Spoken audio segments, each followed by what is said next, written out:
আজকে আমি চিচিঙ্গে মশলা দেওয়া চিচিঙ্গে করে দেখাবো। আপনারা দেখতে থাকুন। আপনাদের স্বাগত। আমরা 500 চিচিঙ্গে নিয়েছি আর মশলা পরে করছি। আমি একটু চেঁচে নিই চিচিঙ্গেটা, নিয়ে এবার পিস করব, বড় বড় পিস করে। তারপরে এতে মশলা দেবো, দিয়ে ভাজা করে দেখাবো। আপনারা দেখতে থাকুন। মাঝখান দিয়ে এরকম করে একটু খালি করে নিতে হবে, নিয়ে আর ধুয়ে একটু জল ঝরিয়ে তারপরে এর ভেতরে মশলা দিয়ে ভাজা হবে। চিচিঙ্গাগুলো কাটা হয়ে গেছে, এগুলো একটু ধুয়ে জল ঝরাই, তারপরে মশলাটা বলছি পরে।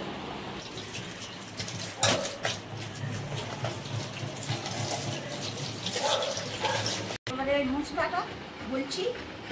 2 চামচ সরষে নিয়েছি, 2 চামচ পোস্ত নিয়েছি, আর 2 কাঁচা লঙ্কা, আর 1 চামচ জিরে নিয়েছি, গোটা জিরে নিয়ে, আর 5-6 টুকরো রসুন নিয়েছি, নিয়ে আর বেটেছি, বেটে পুর তৈরি করেছি করে। এবারে ওর ভেতরে দেবো 500 আমার চিচিঙ্গে আছে, এই মশলা দিয়েছি, আর 1 চামচ নুন দেবো,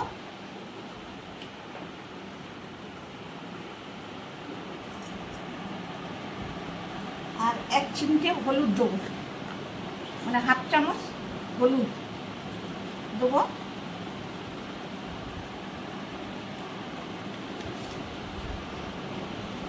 দিয়ে ভালো করে এটা এর সঙ্গে মেখে নিচ্ছি।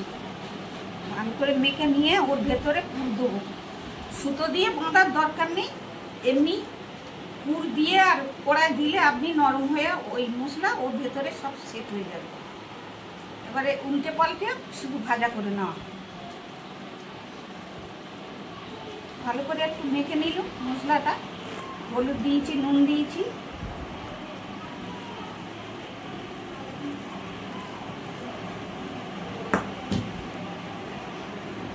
এরকম একটু করে এরকম মাঝখান দিয়ে ফালি করেছিলাম, তো এইখান দিয়ে এরকম মশলাটা ভেতরে অল্প অল্প করে একটু একটু করে এরকম মশলা দিয়ে এরকমভাবে এরকমভাবে মুড়ে এরকম রাখবে। কড়াই গরম কড়াই করলে ও আপনি নরম হয়ে ওর ভেতরে সব সেট হয়ে যাবে।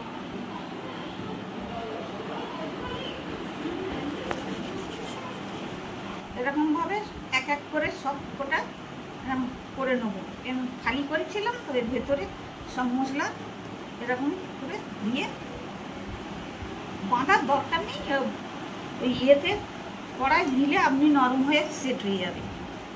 এবারে এক এক করে সব কটা ভরে ফেলছি। এবারে ওখানে উনুনে গিয়ে কড়াটা বসিয়ে সর্ষের তেল দিয়েই করব। এই গ্যাসটা জ্বালছি, এবারে কড়াটা বসাবো।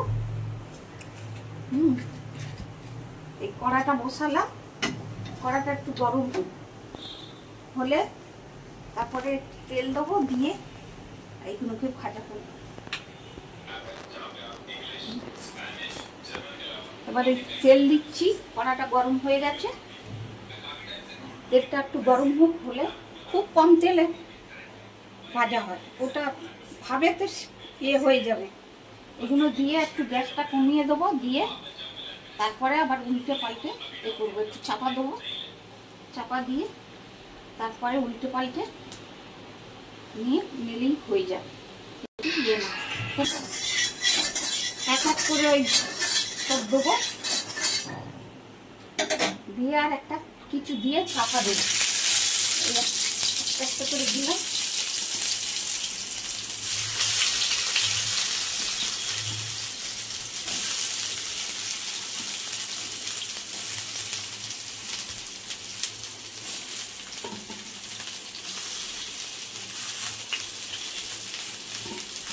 বেশি তেল লাগে না, অল্প তেলে রান্নাটা হয়ে যায়। এই দিয়ে এরকম চাপা দিয়ে দিলাম। এবারে ভাবেতে একটু হোক, হয়ে গেলে তারপরে ঢাকটা খুলে উল্টে পাল্টে দিয়ে দেবো। এবারে ঢাকনাটা খুলি, ঢাকাটা খুলে এবার দেখি একটু উল্টে পাল্টে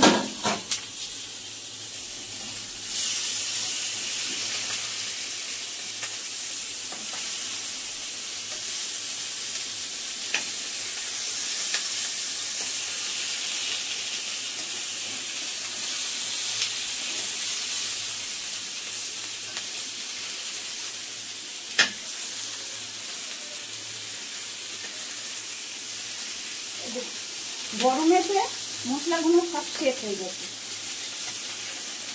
এটা বাঁধতে লাগে না, কেননা অল্প তেলে তো সুতো দিয়ে বাঁধলে সুতোটা পুড়ে যায়।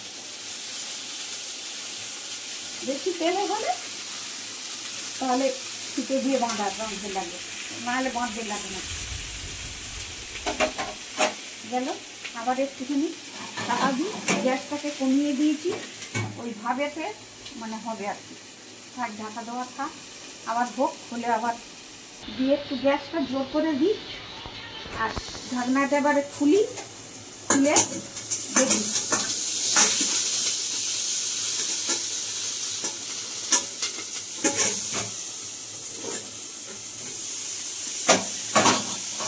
কমপ্লিট হয়েছে দেখি, এই তো 10 মিনিট চাপা দিয়ে রেখেছিলাম, আর খুলে আবার একটু উল্টে পাল্টে দিই। সিদ্ধ হয়ে গেছে, কিন্তু একটু ভাজাটা করতে হবে।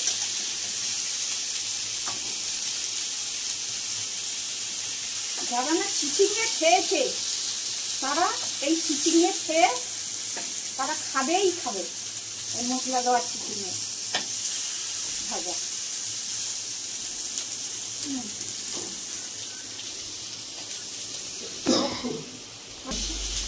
হয়ে গেছে, এবারে নামিয়ে নেবো। মশলাগুলো একটু বেরিয়ে গেছে, সামান্য পুড়ে গেছে,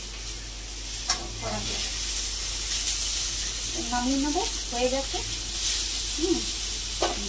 হ্যাঁ, কড়ার মধ্যে আপাতত থাক, রসটা টেনে নেবে। গ্যাসটাকে নিভিয়ে দিল।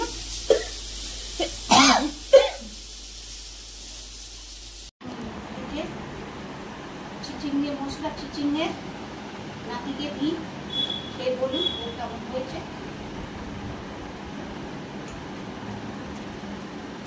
ভালো হয়েছে, ভাত দিয়ে খেতে ভালো লাগবে। ভাত দিয়ে মাখিয়ে খাবি তো খাইতে ইচ্ছা করছে না। দারুণ হয়েছে।